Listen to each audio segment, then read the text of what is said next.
बिस्मिल्लाहिर्रहमानिर्रहीम। अस्सलाम वालेकुम। मैं जलील खान कुलाची, आप मेरे यूट्यूब चैनल देख रहे हैं। गुज़रे वाला पाकिस्तान के सियासी मंजरनामे में आज पूरा दिन क्या कुछ होता रहा और मुमकिन तौर पर कल क्या हो सकता है, इस हवाले से डिस्कस करेंगे। आज आपने ये खबर सुनी होगी कि जस्टिस काजी फायज ईसा साहब ने 31,680 मुरब्बा फीट बलूचिस्तान हुकूमत को माहौलियाती तब्दीली के हवाले से जो सेंटर बनाने के लिए पेशकश की है। लेकिन सवाल यहाँ ये है, क्या पाकिस्तान के पास ज़मीन कम है या ज़रूरत है पाकिस्तान को, बलूचिस्तान हुकूमत को, बलूचिस्तान का रकबा कम है बाकी सूबों से, इस किस्म का मामला बनता हो, यानी बहुत शॉर्टेज थी ज़मीन की, तो काजी साहब ने एहसान किया है 14 अगस्त के हवाले से। काजी साहब के पास जो काम है वो है सिर्फ इंसाफ देने वाला। पूरे पाकिस्तान में अगर इंसाफ नाफिज कर दिया जाए तो मेरे ख्याल में किसी को आटा, किसी को जमीन, किसी को कुछ देने की जरूरत नहीं पड़ेगी। तो काजी साहब, आपसे मेरा एक मुअद्दिबाना सवाल ये है कि इस वक्त आपकी सुप्रीम कोर्ट को बेतुकीर किया जा रहा है, आपकी सुप्रीम कोर्ट को लूला लंगड़ा किया जा रहा है, आपसे इख्तियारात छीने जा रहे हैं और आप इस वहशत में, इस नशे में गुम हैं कि मुझे एक्सटेंशन मिल जाए और उसके बाद फिर मैं मजे लूटूं। आप अगर आपको एक्सटेंशन मिल भी जाए तो उसके बाद आपने क्या कर लेना है? आपने 3 साल गुजार दिए, इसके बाद फिर अगले 3 साल गुजार दें, बिल आखिर आपको जाना पड़ेगा। आपने सारी उम्र इस कुर्सी के साथ चिमटे नहीं रह सकते, ये ऐसा मुमकिन नहीं होता। इस किस्म के बेशुमार हमने लोग देखे हैं। जनरल मुशर्रफ साहब थे, वो 8-10 साल कर गए, उससे पहले वो जियाउल हक आए थे, वो 10-11 साल कर गए। ये सारे लोग 8-8, 10-10 साल तक हुकूमतें करते रहे, बिल आखिर इनको जाना पड़ा। आप 5 साल कर लेंगे, 6 साल कर लेंगे, चीफ जस्टिस से ओहदे पर बैठे रहेंगे, बिल आखिर आपको जाना पड़ेगा। लेकिन इस वक्त जो आप अवाम के अंदर अनपॉपुलर हैं, ये आपको नहीं छोड़ेगा। आप जब रिटायर होंगे उसके बाद भी ये सारी अवाम आपको नहीं छोड़ेगी और ये आपका पीछा करेगी। आप ये लोगों के ज़हन में है कि आप किस कदर फैसले कर रहे हैं और आप इंसाफ को कहाँ पे आपने रखा हुआ है। बहरहाल आज हम जो मेन टॉपिक है उसके ऊपर गुफ्तगू कर लेते हैं। वो ये है कि सुप्रीम कोर्ट का जो 12 जुलाई का फैसला था उसको गैर मुअस्सर बनाने के लिए आज पार्लियामेंट के अंदर कानून साजी की गई है। सादा सा सवाल ये है कि क्या पार्लियामेंट के एक्ट से सुप्रीम कोर्ट के फैसले को बदला जा सकता है या नहीं बदला जा सकता?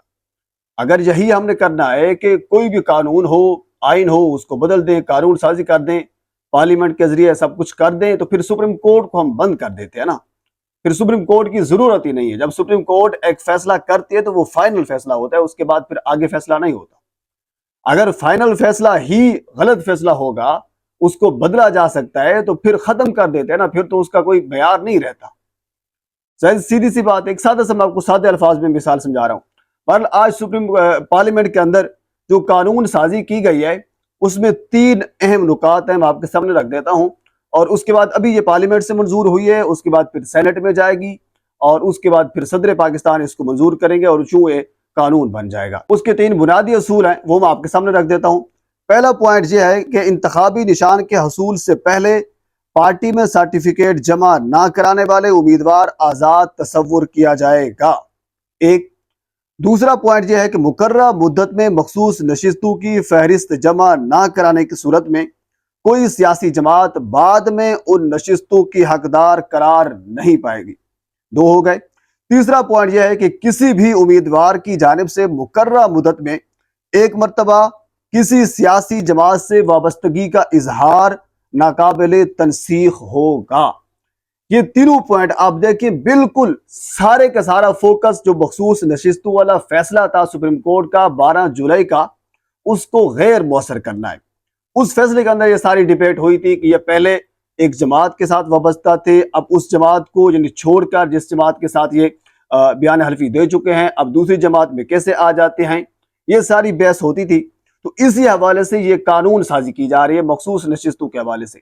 याद रखिए, ये मखसूस नशिस्तों का फैसला जो भी पार्लियामेंट करे, सुप्रीम कोर्ट में पाकिस्तान तहरीक इंसाफ ने आज कहा है कि हम इसको चैलेंज करेंगे, सुप्रीम कोर्ट में चैलेंज तो होगा, वो एक अलग मसला है। लेकिन इसका मखसूस नशिस्तों का फायदा काजी साहब को तो हो सकता है 2 तरह के हवाले से, लेकिन हुकूमत को यह फैसला नहीं होगा, हक में नहीं जाएगा। यानी ऐसा कभी नहीं हो सकता कि ये मखसूस नशिस्तें छिन कर पाकिस्तान मुस्लिम लीग नून को या पीपल्स पार्टी में बांट दी जाएंगी, ऐसा नहीं होगा। इनको गैर मौसर किया जा सकता है, आजाद तस्वुर किया जा सकता है, इस किस्म का कोई प्लान तो आ सकता है, لیکن یہ ان کے حق میں نہیں جا سکتی، یعنی قاضی صاحب کے فیور میں جا سکتا ہے۔ قاضی صاحب جس چیز کے لیے چمٹے ہوئے ہیں اور وہ کافی تگدو کر رہے ہیں، اس حوالے سے تو ہو سکتا ہے۔ یعنی سارا کا سارا فوکس مخصوص نشستوں کے اوپر ہے، اور آپ کو یاد ہوگا 8 نہیں بلکہ 11 ججز کا یہ فیصلہ تھا، جس میں 8 وہ تھے جنہوں نے فیصلہ پاکستان تحریک انصاف کے حق میں دیا تھا، اور اس کے ساتھ پھر قاضی فائز صاحب، مندو خیل اور جائے آفریدی صاحب نے بھی یہی کہا تھا کہ پاکستان تحریک انصاف جماعت ہے اور رہے گی۔ یعنی جب جماعت ہے اور رہے گی، مطلب یہی ہے کہ مخصوص نشستیں ان کو ملنی چاہیے، ان کا حق ہے۔ یعنی سپریم کورٹ کے اس فیصلے کو آپ غلط ثابت کر رہے ہیں۔ ذرا سی بات ہے، جب بھی آپ کوئی پارلیمنٹ کے اندر قانون سازی کرتے ہیں تو اس کو اینالائز کرنے کے لیے، اس کو جانچنے کے لیے، اس کی پڑتال کرنے کے لیے، اس کو پرکھنے کے لیے سپریم کورٹ اوپر آپ کے بیٹھی ہے۔ اگر سپریم کورٹ یہ کام نہیں کرے گی تو ذرا سی بات ہے پھر اس کو بند کر دینا چاہیے۔ میں بار بار آپ کو یہی کہہ رہا ہوں، ایسا نہیں چلے گا۔ آپ یعنی جو بھی پھرتیاں کر لیں گے، ایسا نہیں چلے گا۔ آج برسٹر گوہر نے پارلیمنٹ کے فلور کے اوپر یہ کہا ہے، ایک تو انہوں نے یہ کہا ہے کہ ہم اس قانون سازی کو جو بالکل آئین کے منافی ہے، قانون کو منافی ہے، ہم اس چیز کو نہیں مانتے، سپریم کورٹ کے اندر اس چیز کو چیلنج کریں گے۔ ایک دوسرا انہوں نے یہ کہا ہے کہ بنگلہ دیش کی صورتحال کے اوپر تھوڑی سی گفتگو کی ہے کہ شہباز شریف صاحب حسینہ واجد صاحبہ کو فون کریں اور ان سے وہ راستہ پوچھے بھاگنے کا کہ وہ کیسے بھاگ گئی۔ ظاہر سی بات ہے اب ان کے دن قریب آنے والے ہیں اور وہ وقت آن پہنچا ہے ان کے اوپر جب ان کو بھاگنے کے لیے یعنی ہیلی کاپٹر بھی نہیں ملے گا۔ حالانکہ اس کو ہیلی کاپٹر مل گیا تھا لیکن ان کو نہیں ملے گا۔ جبکہ بنگلہ دیش کے حوالے سے آپ کو میں یہ بھی عرض کر دوں کہ آج انڈیا کی سیاسی جماعتوں کی ایک بیٹھک ہے جس میں وہ بنگلہ دیش کی صورتحال کے اوپر ڈسکس کر رہے ہیں کہ ہمیں کیا کرنا چاہیے۔ پاکستان کے اندر صورتحال کیا ہے؟ آج بھی پاکستان کی پارلیمنٹ کے اندر حاجی امتیاز جو پاکستان تحریک انصاف کے MNA لاپتہ ہیں، اغوا ہوئے ہیں، اس حوالے سے آج احتجاج کیا گیا۔